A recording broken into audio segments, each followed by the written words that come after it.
O God, our help in ages past, our hope for years to come, our shelter from the storm. Welcome to the King's Hand in History podcast. I'm Chris Van Duzen. And I'm Casey Hoost, and we're here to proclaim the King's glorious deeds. And on this episode, we are discussing Christianity. That's from Braveheart. But we are discussing Christianity in the early development of England. I guess the early Middle Ages of England and Scotland. How Christianity spread to what Casey has called what other people have called post-Roman England and Scotland. We are just going to discuss the pagan background of it, also its Christian background, then the missionaries that were sent in order to preach the gospel there, including Augustine of Kent or Canterbury and Columba and a bunch of others. We're going to discuss the Venerable Bede, the ultimate first historian of England. And then we're going to talk a little bit about King Alfred, who united the kingdoms in England into one unified force to stave off the Viking invaders. And so we're going to discuss what was the character of Christianity in that time period, starting with around the 400s. I think we're going to at least touch on there, and then going into the 800s with King Alfred. Yeah, I guess first do a very brief, a little bit before that, a little history of Britain. So you have the Romans spreading through Europe. As they kind of go up into northern Europe, that was where the Celts initially lived. And as the Celts, as they lose ground to the Romans, they largely migrate to the British Isles. You get a lot of them over there, and also you do get some of them pushing a little further north, but mostly towards the British Isles. And so then when the Romans go to Britain, they find the Celts there. And you first have them going under Julius Caesar a little bit before Christ. The Romans don't take the southern part of England until, I think, that would have been maybe around 60 AD. Is that Sussex? No, they take a large part. No, it's the southern part, Sussex. No, I'm saying the Romans take basically England. Oh, okay. Almost like up to Scotland. Okay. And then they hold that for 350 years. Mm-hmm. And so England becomes very Romanized, and a lot of people kind of forget that and think of the Celts and the Gaelic and all of that at the time. But it does become. Yeah, go ahead. Well, why don't they go into Scotland? So they did initially try to attack up there. Right. And they were driven back. Exactly. And those Scottish and Picts were hardcore. Yes, they were. And so then Hadrian, so this would have been about like 125 AD. Hadrian was the emperor, and he says, you know what? After he hears reports about how these battles are going and the fights and the Roman legions are sending news to him, they're like, no, like we will not, like these people are insane. Mm-hmm. So Hadrian says, let's just build a wall. Mm-hmm. And so they build a wall. I'm not sure exactly where it is, but it's quite a ways up into England.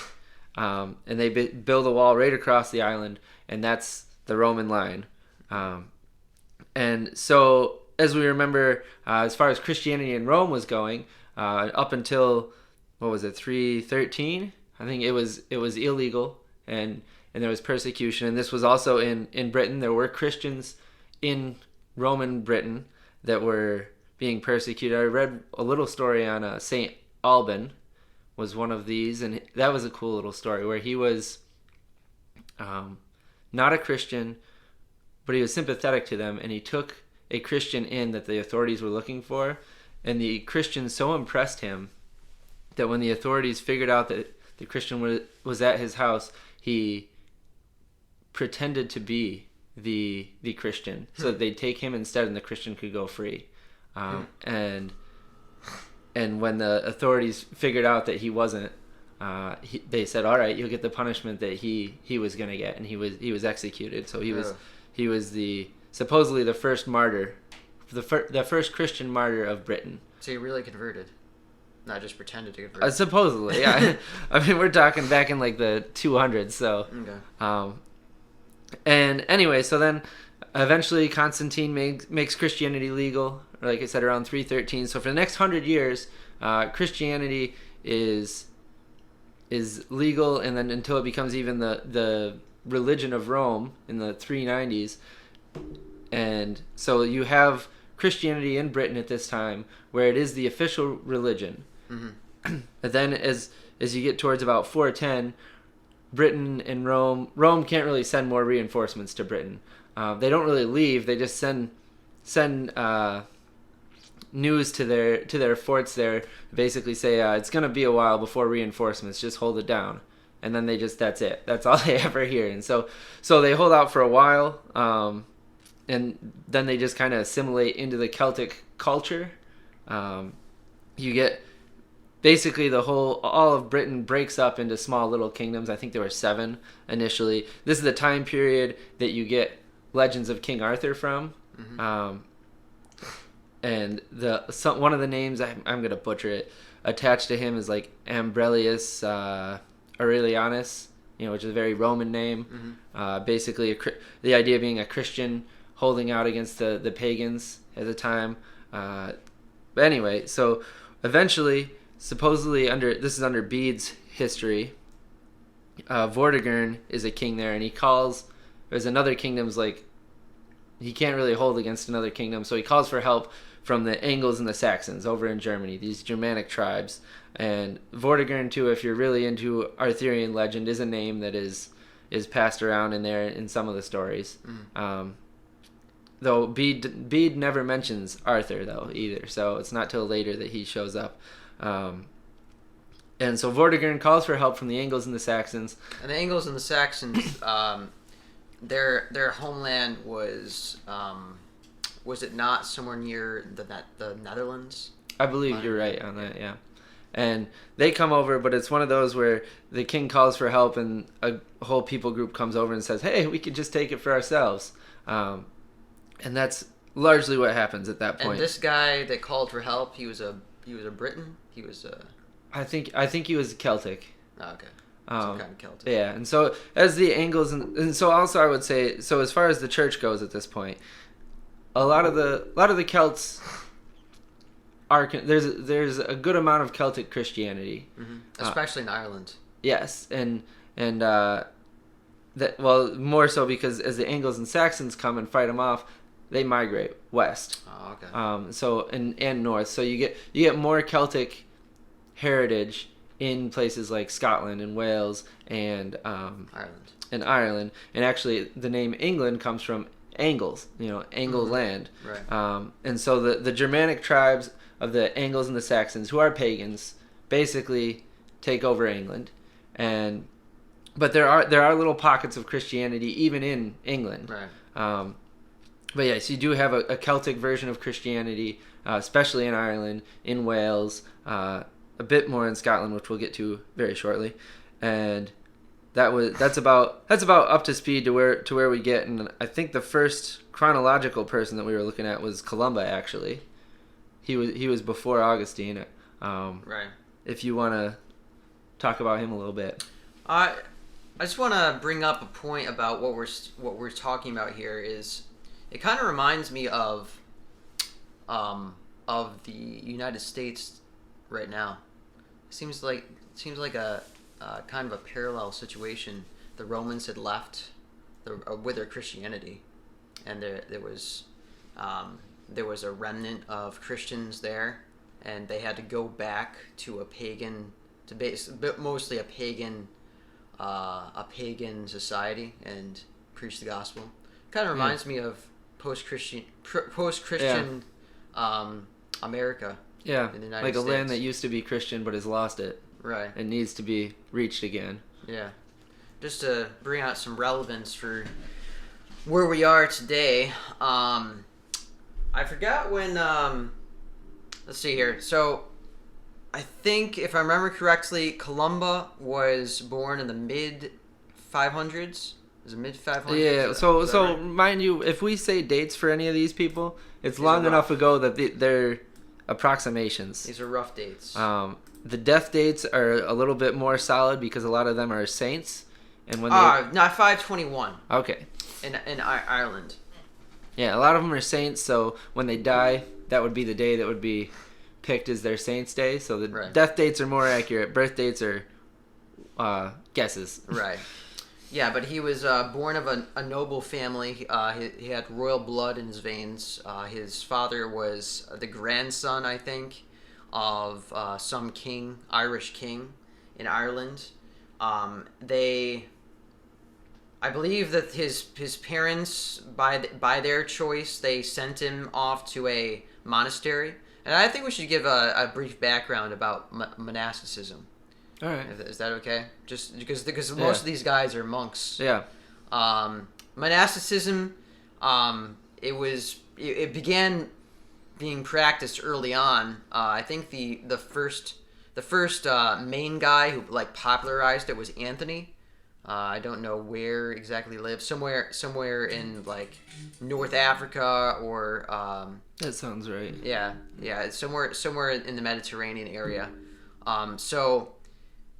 How monasticism took off was that once it started with these people who decided to leave the world and go off on their own and be alone. Yeah, so picture like hermits. Right. But the way it came to be popularized was once Christianity was adopted as basically the default religion of the Roman Empire. And there was no more official persecution, and basically there was hardly any persecution whatsoever of Christians. Yeah. Being a monk, taking monastic vows, was like the way that you could be specially devoted to God. Besides being deciding to because be a martyr. before people that were martyrs were venerated. Right. They were really lifted up on a pedestal, but then after, there's no more martyrs. Right. So how do you become this special great follower of God? Mm-hmm. And that's when, as you're saying, monasticism starts in. You can be a monk. You can go and live by yourself or live with another group and be extra holy. Right.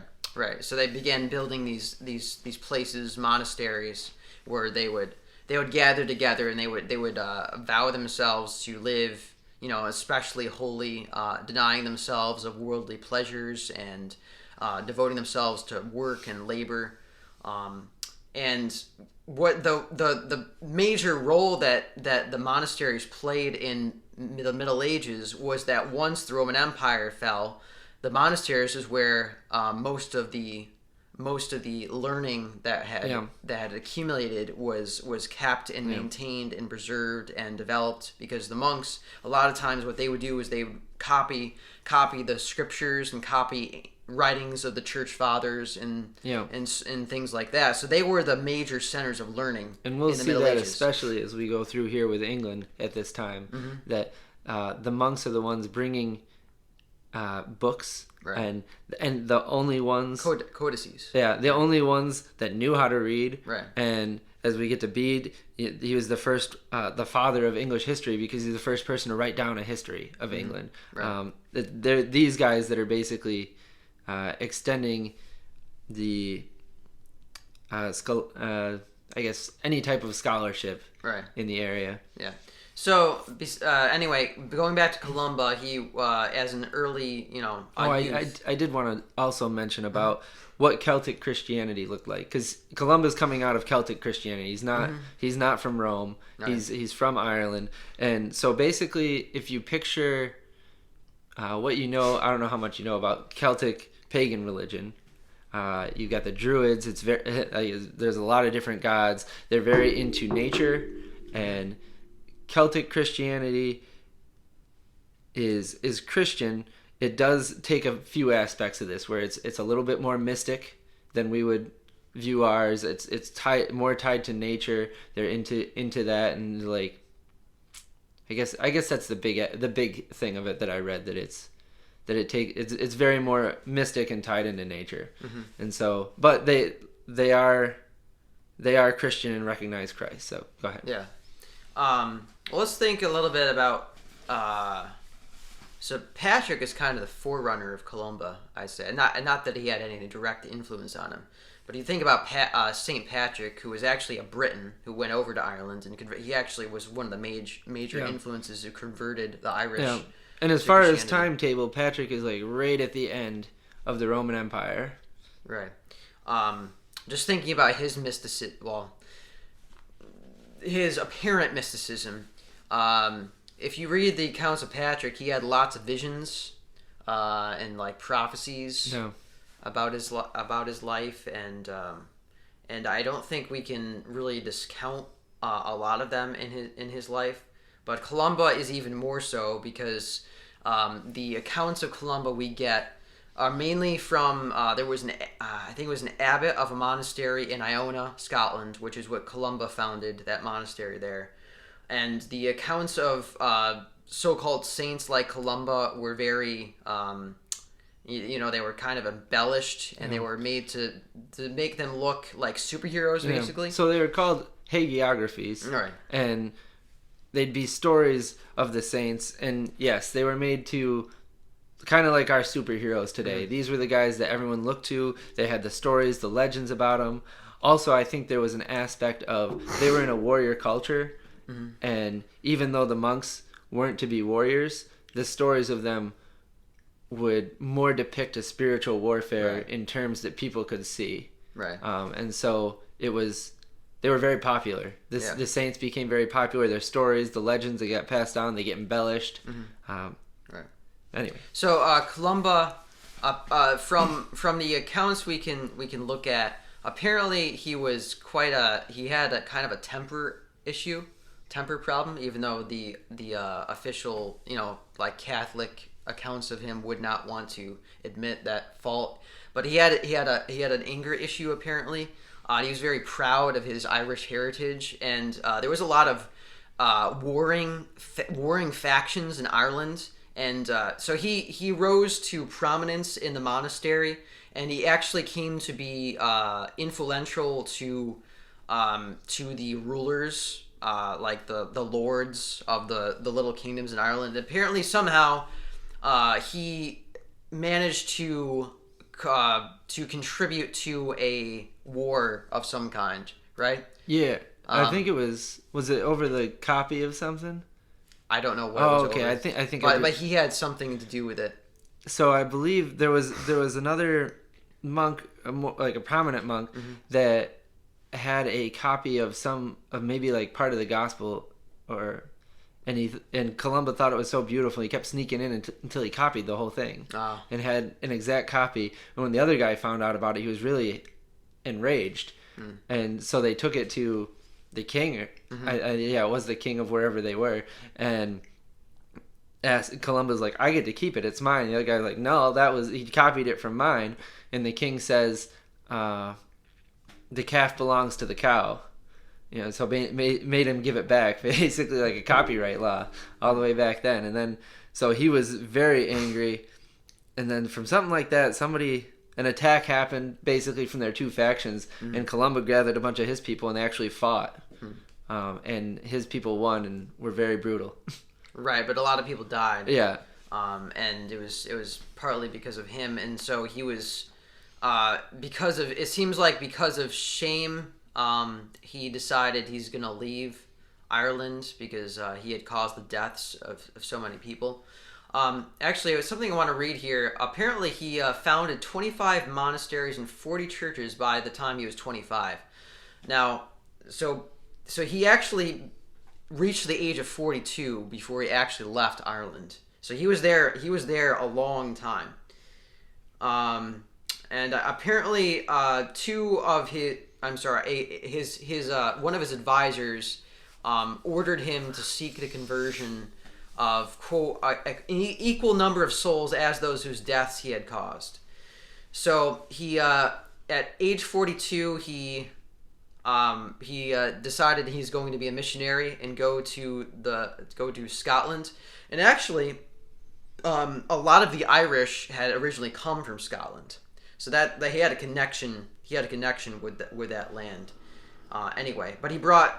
It seems to be that in Celtic Christianity, the tradition or the custom was to, when they went on missionary endeavors, you had a leader, and he always had 12 men with him, or at least for the most part. This is why Columba, he brought 12 men with him, like the 12 apostles.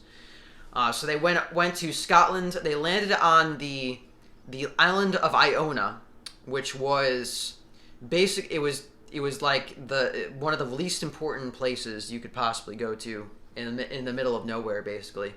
But the king there tried to avoid coming into contact with Columba. But according to tradition, Columba went to the gates of the capital city, and he raised his cross, and miraculously the gates were burst open by the power of God.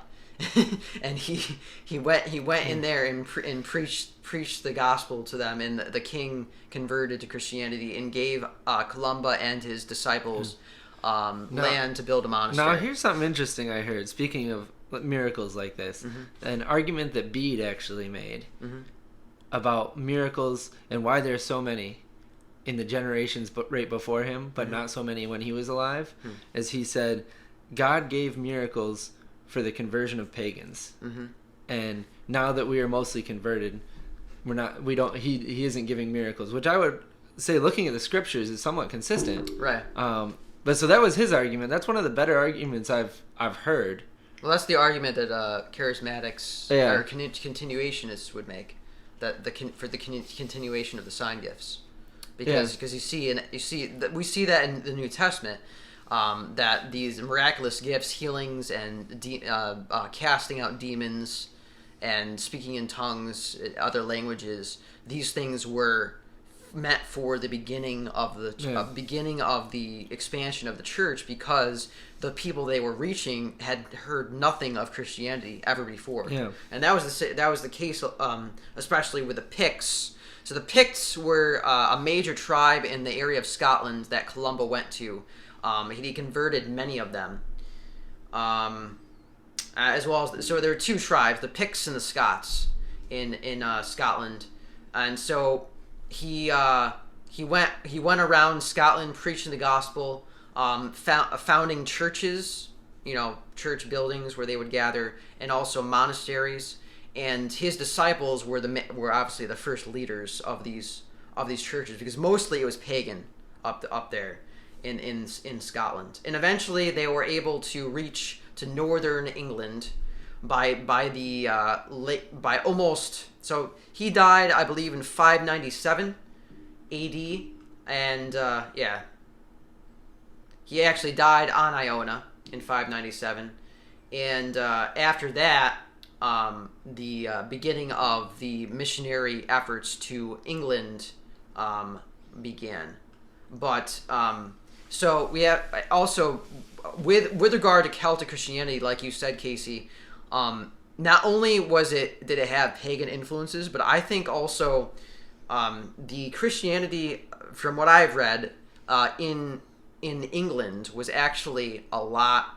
It was less biblical, especially after the Romans through Augustine came and founded Christianity. Celtic Christianity, Irish Christianity, and Scottish Christianity, because of the influence of Columba and his missionaries, was actually more biblical. It did not have the Roman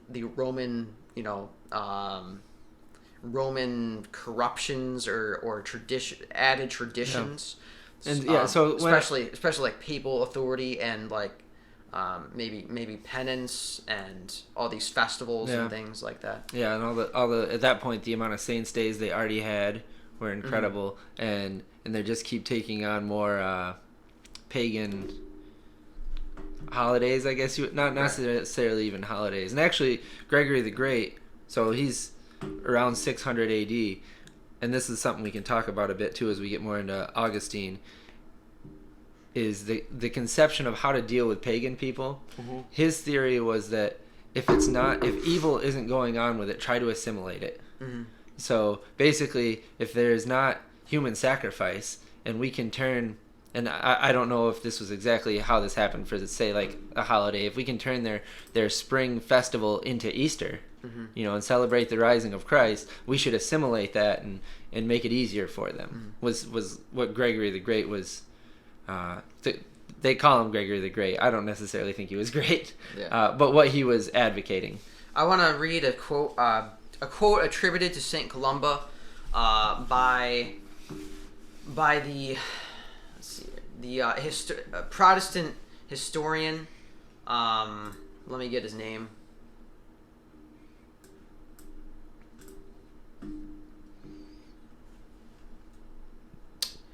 J.H. Merle Dobine or Dobigny. According to him, so he was a church historian. This quote, somehow he got this quote from St. Columba. Hopefully it's accurate, but this kind of just gives you an idea of the genuine biblical nature of his beliefs. Columba said, "The Holy Scriptures are the only rule of faith. Throw aside all merit of works and look for salvation to the grace of God alone. Beware of a religion which consists of outward observances. It is better to keep your heart pure before God than to abstain from meats. One alone is your head, Jesus Christ. Bishops and presbyters are equal. They should be the husbands of one wife and have their children in subjection." Now, what's interesting about Columba, what makes him a little bit special, is that he remained a priest for all his life rather than a bishop or a higher rank. Yeah. He was actually a lower rank than a lot of the leaders at that time who accomplished comparable things to him. But that's St. Columba. He was basically the founder of Christianity in Scotland at that time. And then we get to Augustine of Kent in 601. So Gregory the Great, he noticed slaves in the slave market in Rome, I'm guessing, or it was in Rome. And because they looked different, they had blue eyes and fair hair and so on. He thought they looked beautiful, so he decided he wants to send missionaries. Well, he calls them. He says, "Who are these?" And they say, "Angles." And he goes, "No, not angles, but angels." And then he used a lot of other wordplay. And yeah. I forgot exactly what he said in order to argue for sending missionaries there. Yeah, which Gregory the Great was. And at that time, I'm sorry, he was, I believe he was the prior. Yeah, he wasn't Pope yet. Right. When he does become Pope, he very much is interested in missions, and obviously to get the word of the Lord out, I'd hope, but also he spread the power of the Pope a lot. Mm-hmm. He basically helped, made it so that North Africa recognized him as Pope, because this was before the Muslims took over that. So, and also Northern Europe, parts of the Christian parts of Germania, the Franks would recognize him as Pope. He was sending envoys to all these people, and he saw an opportunity in England, specifically because so remember at this point England is a whole bunch of different little kingdoms, but the most powerful kingdom was Kent, and the king of Kent, which I think was Ethelbert, married Bertha from the Franks, and she was a Christian. Yeah. And part of the agreement was that she was allowed to take her Christian priest with her. And so he kind of sees this as an opportunity to say, we could send a mission to this guy, and he might be more open to it. He's got a Christian wife. He is probably worried about keeping the Franks happy, because the Franks were stronger than anybody in England at that point. Now the Franks, though, they were not in England. They were across the English Channel. They were in France. Normandy. Yeah. It might have been around that area. Yeah. And that's northern France. That's where we get the name France from, because at this point the Franks aren't as big as they do become later on under Charles Martel and then Charlemagne, who basically took France and Germany. Yeah. But they're still more powerful than anybody in England. And the king's daughter married Ethelbert of Kent. And so Augustine is sent by Gregory, and actually on the way up, and he's sent with, I think, 30 other men with him. And on the way up, they actually hear stories about what it's like up in England. And they get afraid because they hear about the Saxons and what they do to people. and they send back to Gregory and say, we don't think this is going to work. But Gregory sends right back to them and says, like, I command you to go. Like I'm your pope, you have to go. And so doesn't he do something else for them, like send someone else with them or something like that? Give them a larger group of people. I'm not sure if this was by his decree, but they did pick up a number of Frankish priests. Oh, okay. So when they crossed, there were maybe almost 50 of them. Oh, okay. And they arrive. They're not sure how it's going to go, but the king meets them, and the king is kind to them, but not. The king specifically says, like, I'll listen to you, but you're not coming into my home because I know how spirits and spells work. That if you get in my home, you have power over me. So we're not going inside. Like, I'll hear you out here. All right. Before we go on, let's take a break, and we'll continue with the story of the conversion of the English, or the who were they? Were they Saxons? Who were under Ethelbert? Ooh, that's a good question. People? I don't know. I think they were Saxons. Okay. Well, we'll continue on in a little bit.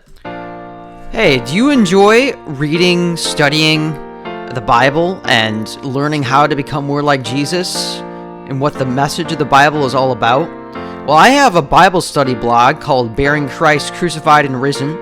Its motto is to know Christ and Him crucified. I have hundreds of Bible studies and devotional articles, as well as book reviews. And there you can also check out my book, The New Covenant Answer to Western Christianity, Recovering and Applying the Apostles' Teaching on the Church. So if you're interested in that, please head over to bearingchrist.blog. That's bearingchrist.blog to know Christ and Him crucified. We're back with the conversion of the people under Ethelbert, either Angles or Saxons. We don't know.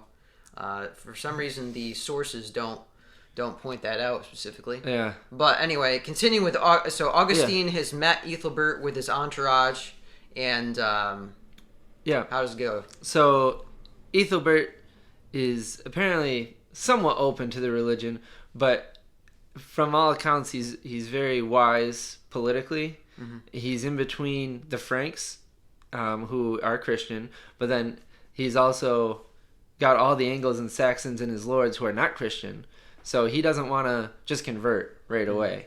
And he says, I'm not going to convert, but it seems that you guys are honest and you really believe what you're saying. So you can stay here, you can preach to people and see how it goes. And you can have this spot, and he gives them a little spot right outside of their main city, the capital city of his kingdom, which is Canterbury.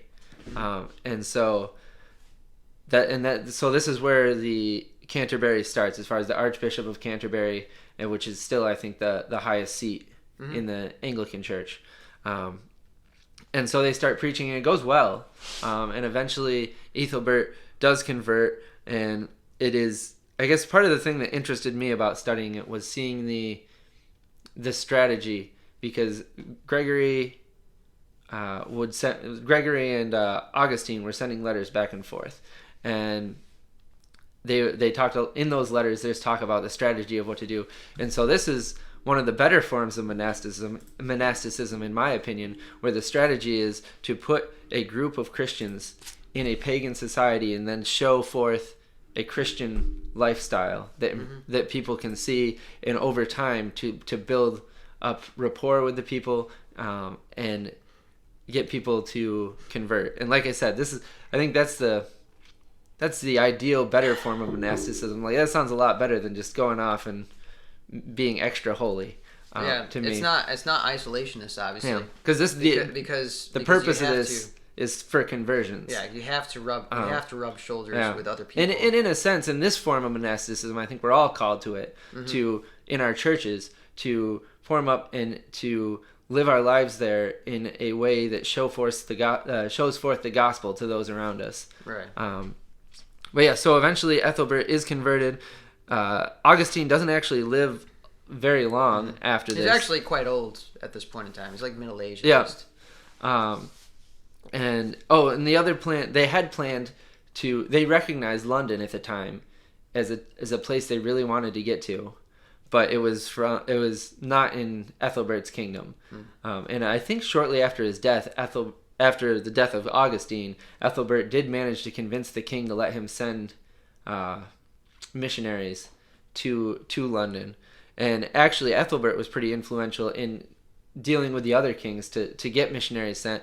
Very shortly, I don't remember if Augustine was still alive when this happened or shortly after, they sent someone up to York too. They recognized that as a key place they wanted to get to.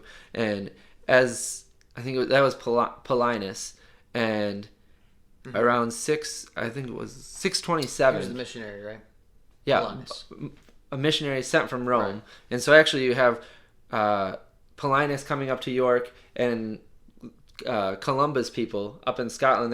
This is where they kind of converge a little bit. And even as Augustine got there, he found to his surprise that there were Christians. There were groups of Christians.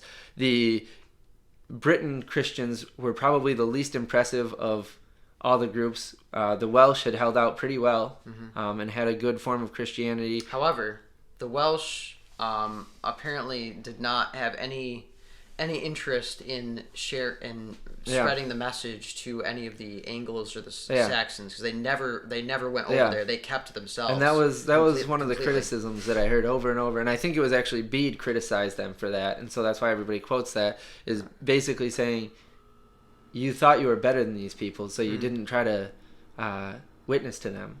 And I think that's kind of an indictment to them, and also just an exhortation to all of us to, let us never think we're better than people and fail to witness to them, whether it be people that we see and we go, oh, look, like they're in a slum, they're dealing with drugs, and like, I'm not going in there type of thing, or whatever it is that we might think, oh, I don't want to get involved, they're kind of like lower than me, that we shouldn't do that.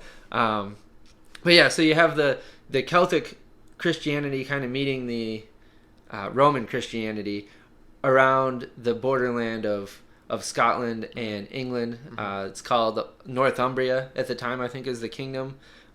And York is the city there still. A lot of these places are still big places. So I guess, anything else you wanted to say about Augustine? I can't think of anything. No, not really. That's not much on him, as you said. Okay, yeah. So then I want to talk about Cuthbert a little bit. He was, shortly after this, he died in 687. The one source said 635 he was born, but take that for what you will. And he was from the Celtic side of things, so more from Columba's side, not a Roman Christian. And he was basically a missionary, became the saint of the area. I think it said he was the most famous saint, at least of northern England, until Thomas Becket. And Thomas Becket's later on, and he becomes very famous for standing up to the king and being killed. Now, speaking of saints, back then, how did you become a saint? That's a good question. I don't know if the church, because not right now how it works is the Catholic Church has to name a person a saint. I don't know if that was still the case. I don't know if it was just kind of more of a by popular opinion. That seems to be that basically, if people, when somebody would die, if people would like venerate them and take the bones and think they were really special, and but basically, if you were an extremely influential person, yeah, they would recognize when you died. Was extraordinary, had an extraordinary impact. Yeah, and you lived a very holy life. And I also think they liked having miracles attached to you. And also that there were stories of you doing miracles. Yeah. Then you would be recognized as a saint, and a holy one. Cuthbert had a lot of stories of miracles. Some of them, for example, when he would go play, a lot of them involved food. The ones I heard, basically, he went all around that area of the borderlands between Scotland and England. Not that they were the borderlands at the time, but that area. He went all around, reaching, just going out to different villages, sometimes on his own, sometimes with others, and he would go out with hardly anything. And so the miracles that people told of were basically when he would be running out of food, he would pray, and oh look, the sack is filled with food now, and it's still hot. Or there was one where an eagle caught a fish and basically landed there and gave it to him, and one of his men took it, and he's like, "What are you doing? Like, you have to give half to the messenger." So they cut the fish in half and gave half back to the eagle. But so those are just a couple of the stories. But basically, he was kind of a pastor, a missionary that went from village to village and preached the gospel and converted a lot of people in this area, so that by the time that he died in 687, this northern England, lower Scotland area is largely Christian. And actually, as Augustine's group, which he had died, but the popes kept sending people, moves up from southern England. At this point, by like 700, England is largely Christian. There's still some paganism and but it's more Christian than pagan. And also, from what I've heard, the Christianity they practiced, a lot of it was nominal, meaning they would recognize Jesus as a god among other gods. They would keep their pagan deities, while giving lip service to Jesus. A lot of them. What do you think of that? I didn't read too much on that. I could see. I think with this, because their strategy was to convert the rulers, and so I could see that being, if the ruler converts and says, "All right, my subjects, you now have to be Christians," for people to be, especially pagans, to be like, "Okay, we'll add this god to our list." Because actually, this is what in recent times what a lot of Hindus will do. Yeah. If you go to Hindu lands and preach the gospel to them, they'll recognize Jesus Christ as divine, but they'll just put him. Well, among. Even looking back at the Bible, in the Old Testament, not Jesus, but God, the Jews, they always recognized God as a god, but the problem was they kept taking in all these other idols. Be like, yeah, we'll worship Moloch, we'll do the Asherah poles, and Baal. They kept bringing all them in as well to say we'll cover all our bases. Yeah, God's God, but they were forgetting that there should be no other gods before me. Right. And I think it's a human thing to do that, especially more idols in pagan societies. But for us, we still do that. Not necessarily as what we would call something a god, but we treat as gods, is what we view as most important, what we give our time and our resources towards. So another name I wanted to throw out was Theodore of Tarsus. He had a bit of an interesting story. He was an archbishop that the Pope sent, obviously from Tarsus, very well educated. Now, by Tarsus, you mean the hometown of Paul? Yes. Oh, okay. So basically... And that is in southern Turkey. I believe so, yes. Yeah. And he was very well educated. And basically the Pope... the Archbishop of Canterbury had died, and there was a vacancy, and the Pope was looking for it. He asked one man named Hadrian, and Hadrian was like, I don't think I'm qualified. And Hadrian looked for somebody else that was, who he thought would be perfect for it. And eventually he finds Theodore, and the Pope says, okay, but you have to go too, Hadrian. And Hadrian was okay with that. So they went up together. And the big thing about Theodore is that he brought a lot of books. And he started the School of Canterbury, which became the center of learning for England for a long time, especially at this time where there's not many schools. I think up in Iona, where Columba had started, there was a center of learning there as well. And so this kind of sets up, like I said earlier, more scholarship in England where really there had been none. There was, besides the monks coming in, and people that go into the monasteries, nobody reads. And they're the ones copying the books over there, keeping things that we now have because of them. I just wanted to mention him. So then we get to two other guys I want to mention. Boniface. So he's alive. He dies in 754, and so really, he is from England and becomes a missionary to Germania, to northern France, to the Netherlands region. And I guess the important part I really want to point out with him is that England has become Christianized enough at this point that they say, we really need to send out missionaries. We need to reach other people. And the people that they immediately see are the Angles and Saxons that are their cousins, their brothers, that speak the same language right over the English Channel. And so Boniface, who is called the Apostle to the Germans, and that was where his heart was to go.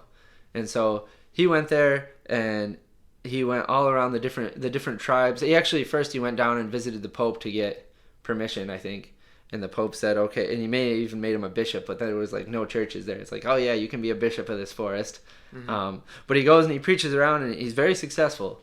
There was one story where I think with the Donar oak or Jupiter's oak, there was this massive tree that they worshipped, and he went in and he cut it down. And everyone's just waiting for him to get struck down. And as they're waiting for him to get struck down, he proclaims the gospel. Says that, they won't touch me because, God is the true God and he supports me. Right. And as he continues to not get struck down, all the people start to go towards him. And there is a legend, I'm not sure if it's true, but I thought it was interesting with that the Christmas tree was started around that time as a show that the pagan tree, but with the star on top, that it's been conquered. Which, again, I don't know if that's true or not, but the symbolism is interesting to think, considering we still use Christmas trees. Right. And he eventually, so after being successful as he becomes an old man, he goes to the Franks. And when he gets there, I think it was Charles Martel that called for him to come, and the church is very corrupt among the Franks. And so he becomes the reformer of the Frankish church, especially in the leaders of that they had been very corrupted. They were very wealthy. They were more of nobles' sons that were involved in the politics, and he slowly advocates for that not to be the case. Speaking of that, I'm sorry. Something I didn't mention about monasticism was, according to historians, most people who went to monasteries were actually from the upper classes. Yeah, which is interesting because. And the main reason for that is because you had to, most of the time, you had to provide something of financial value to the monastery in order to enter in. And it was obviously it was pooled, so it no longer belonged to you; it belonged to everyone there.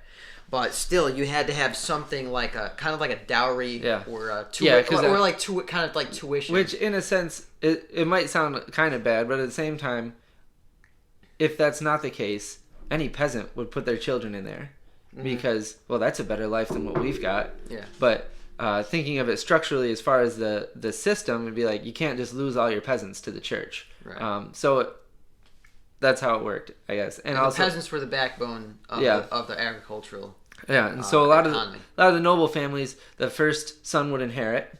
And then after that, you start looking around for good positions for your next sons, because they're not going to inherit. And the church was obviously one of the best positions.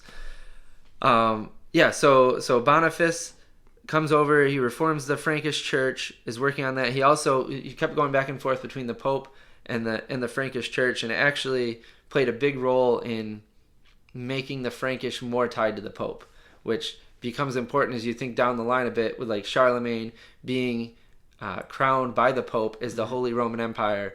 That Boniface played a huge role in this. And so I keep mentioning Charles Martel just as a time frame and world history type of thing. The Battle of Tours in western France, he defeated the Muslims who were coming up through Spain. They had a specific name, right? Was it the Moors? It may have been, yeah. Yeah, I think the Moors were there. And so he defeated them and basically halted the spread of Islam in Western Europe. So that's just as a time frame type of thing. So back to England, though, another name we wanted to mention was Bede. And he was arguably the best scholar, most brilliant scholar of the Dark Ages, from the fall of the Roman Empire to at least Charlemagne's time. As far as what he wrote the Ecclesiastical History of the English People, and he was the first one to write a history of England, and so he became known as the father of English history. And he wrote a lot of things. Right. He never left England. He was from Northumbria, that region, right where the border of Scotland and England is. He never went very far, but he read a lot. He had a lot of books that he had access to, and a lot of these were classics, where with Roman, Latin, he could read Latin, he could read Greek and Hebrew. Imagine, right? He probably knew at least some of the languages from the British Isles as well, right? Like English, oh yes, yes. like Old English. Yeah, and we'll get into that in just a moment. And yeah, so I guess we can get into that now because I forgot what else. Did he have some part in Beowulf? Translating Beowulf? He didn't. Okay. But he was a big advocate of not making the church services in Latin. Because he looked around and he kept sending letters and arguing that like these people don't understand Latin. They speak Old English. How, not that he called it Old English at the time, but how. And by Old English, we do not mean King James English. No. We need a completely different language from English. If you've ever seen a copy of Beowulf, that's probably the most common, the closest that you'd probably see to what he was actually writing in, where you'd see a couple words on a page that you'd recognize, and then if you saw the translation, you'd see a few more that'd be like, oh, I can see how they got that out of that, but that'd be about it. Yeah, translated to Beowulf, Old English would be "Liken kinda stike like a schnarka." Yeah, and that'd mean that Chris just went to the bathroom. No, I'm just kidding. But so he was a big advocate for. It should be in the language of the people, and also why are these guys that come around on the circuit here that we get once a year, are they the only ones allowed to marry and baptize people? Like, why can't we have priests that speak in our own language right here that can do all these things? So he's very practical in thinking about how the church could serve the people right around him. And actually, at the end of his life, and I think he waited to the end of his life for the reason of the danger of it, he actually translated one of the Gospels into Old English. Right. And so this is remarkable in a sense because this is 800 years before Wycliffe. Right. And it was the Gospel of John, actually. It was the Gospel of John, okay. I was wondering which one when I said that. But according to tradition, he died immediately after the last line was written by his scribe. So the scribe that was writing it down for him in old English as he was translating it to him said, "Bede, it is finished." And he said, "Yes, it is finished." And then he died. Well, if that's true, that's a good way to go, I guess. Yeah. So another thing about him was he actually, in his younger life, he got accused of heresy. But this kind of gives you a feel for where the Catholic Church is at the time. Because he invented something new, or had like a new idea, it was specifically over the dates of the world. Oh, that's right. That he said, by his calculations of what the Bible said, he said it was like before Christ was born, he thought it was like 3,900 and some odd years, as compared to the accepted one within the Catholic Church was 5,000 years. And he got accused of heresy because of this. And one way this affected him is he basically for the rest of his life he put incredible footnotes. Right. He referenced everything, which is very helpful for historians. He was the first main guy to do that. Yeah. To give detailed bibliographies. And it was kind of sort of funny, but because of how well read he was better read than almost anybody in the world at that time, because people, at least the Western world. Yeah, because people would say, "Oh, you made that up." He goes, "No, I didn't. Like, I actually referenced this book from some ancient Greek philosopher that you've never heard of and never bothered to read." So a few different things he was big on, and mind you, as I say these, it's remarkable just in that, I guess he did help a little mini Renaissance come about, especially with the Carolingians, which is the Frankish dynasty at the time. But some of the things, like he had calculated that the world was round. He had calculated the tidal calendar. Like you mean like astronomically? Using mathematical equations? Yeah, and then with this too, he calculated the tidal calendar, so like the tides coming in and out based on the waning and waxing of the moon, which to us sounds nice, like we know that. At the time this was far beyond their understanding. Like they didn't understand gravity. They thought the earth was the center of the world, which he still thought the earth was the center of the world. They thought the earth Well, depends on who you ask. But basically, these are thoughts that nobody else in his time is having. Right. And he's able to accurately say, these are when the tides are coming in and out, and I use the moon to do it. I don't know if you gave the date, but we're talking about the early 700s right now. Another thing that we still have from him, he popularized BC and AD. Mm-hmm.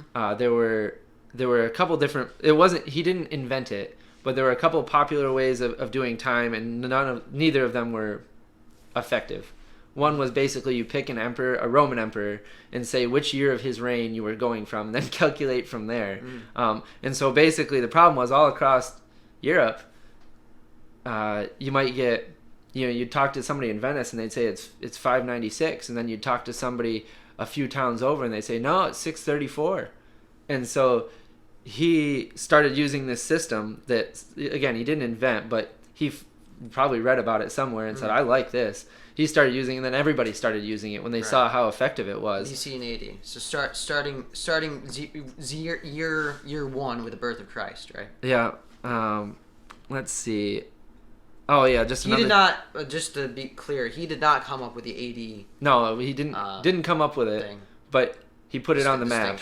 Right.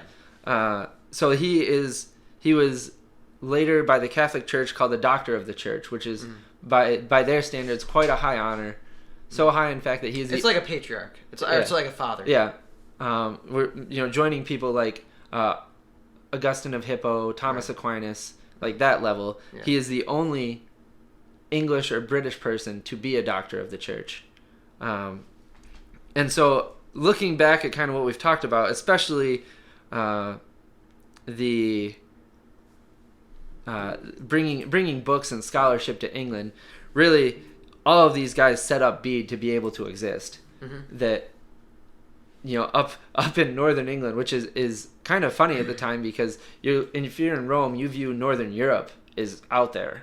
And then you cross the English Channel and go over to England, like that's a wilderness. Right. But you get this guy who is probably the best scholar of his time way up there, and he's able to do that because of all these other missionaries we've talked about, and also Columba, all these people coming together and to bring Christianity, and also to try to educate England and educate them for Christianity, which is kind of on our education system, or not even our system, but just how we want to educate our children and the people we're discipling. Is we do want education. Education is good as long as it's done in light of the gospel, in light of the scriptures, and for the gospel. Yes.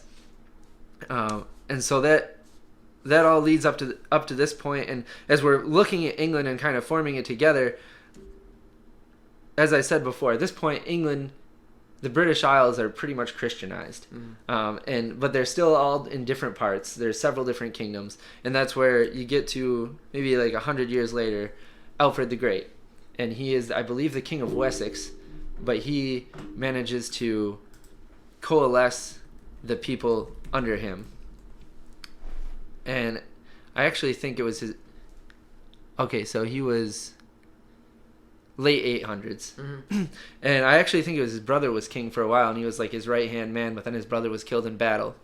And he became the king. And the battle that they were facing at the time was the Vikings, the Norsemen from Scandinavia, from Denmark, from... I think it was mostly Denmark, but you still get like Norway and Sweden. Right. Are coming over. They're raiding the English and the Danes. Yeah. And they are looking at this area as, this is a nice area where we could potentially take it over. And they're bringing armies over, and it's got a bunch of monasteries with a bunch of money. Yes, gold and relics. Because the Vikings would specifically target churches because they were not well defended and had a lot of wealth in them. Right. And the English hadn't defended them because who steals from a monastery? But so you have these pagan Vikings coming over with their, think of the Norse mythology with Odin and Thor and all that stuff. Which was it was almost the same pantheon of gods that the Anglo-Saxons had. Because the early Celtic, their main god was Woden. So it's like it's the same god, just a little bit different.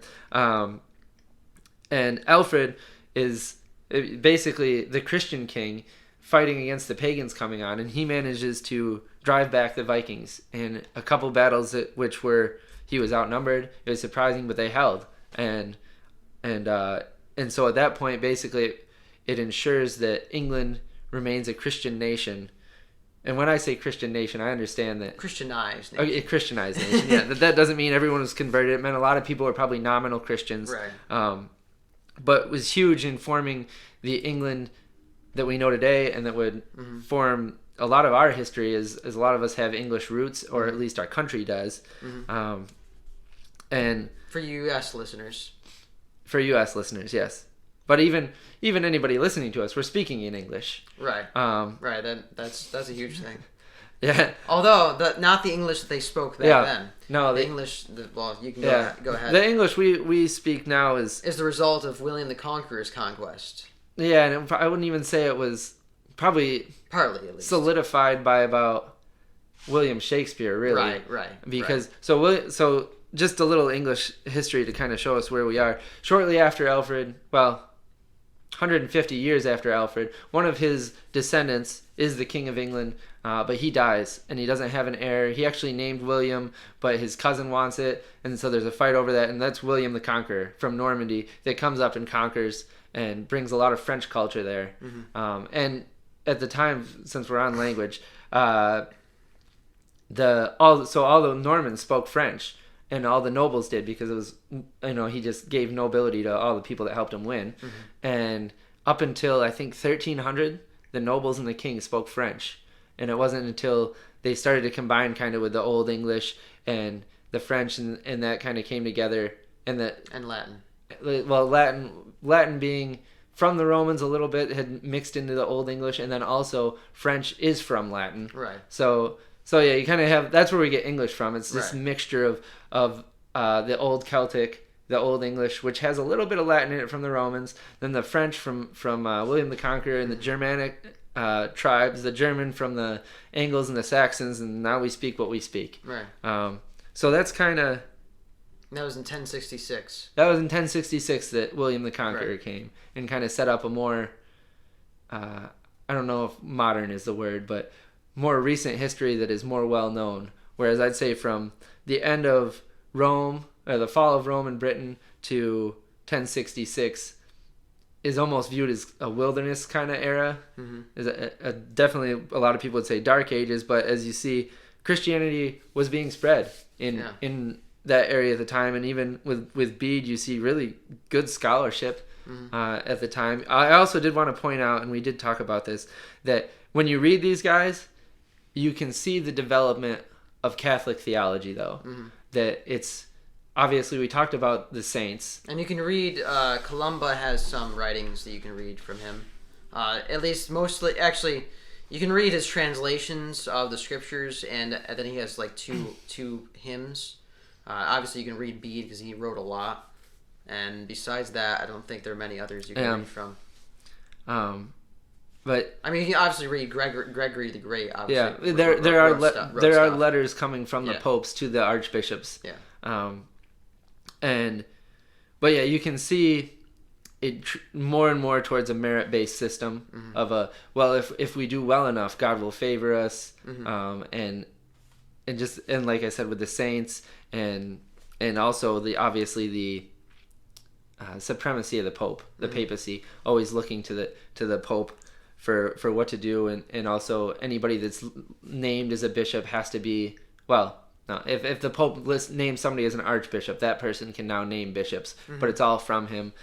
So the Catholic system is very much being set up in this time period in Britain, and you can see, unfortunately, the theology of it getting more and more away from the grace of Christ. Right. But there's always been a remnant that has held to the basics of the gospel, the true gospel. So that you couldn't completely get rid of it, because there were true Christians still at the time.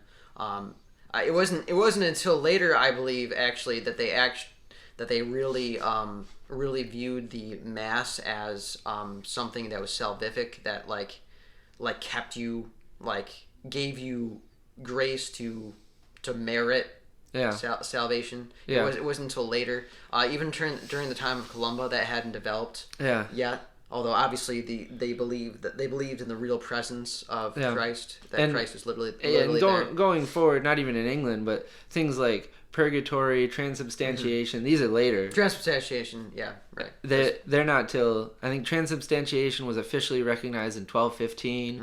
I forget when purgatory was, but so like I said, this early version of the Catholic Church. You can see the Catholic Church in it. It's not what we'd think of like when we're studying the Reformation that Martin Luther is talking about and against.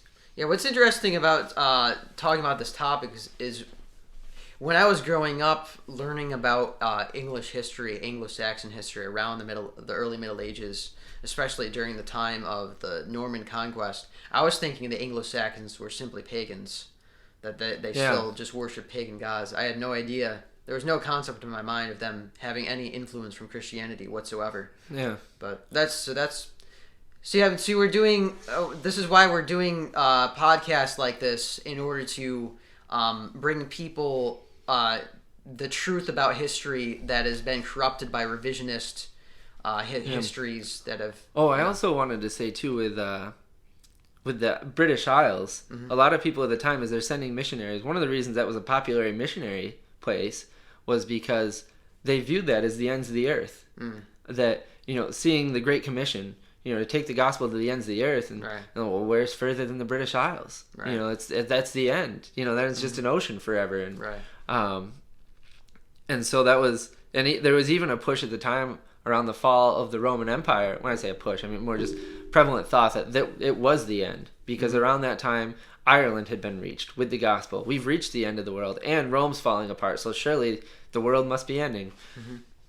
Something else I just wanted to touch on about some of their names. Their names had significance. Like Columba means dove of the church. Yep. Actually, he has a couple of different variations to his name. I think Columcille is one of the variations. Yeah, I think that was, I forget what language that was, but it means the same thing. Right. It means dove. And then Bede, it means praise, I believe. I think that's right, yeah. Yeah, it has something to do with praise. I'm sure the other ones have significance to their names as well. I forget what, Boniface was actually renamed by the Pope when he visited him. That makes sense. So I forget. It means beautiful face, right? Yeah, I forget what his British name? His English name was. Oh well, doesn't really matter that much. Yeah, we'll survive. Right. Let's see here. Yeah, so England was basically Christianized at this time, which is a good thing to know.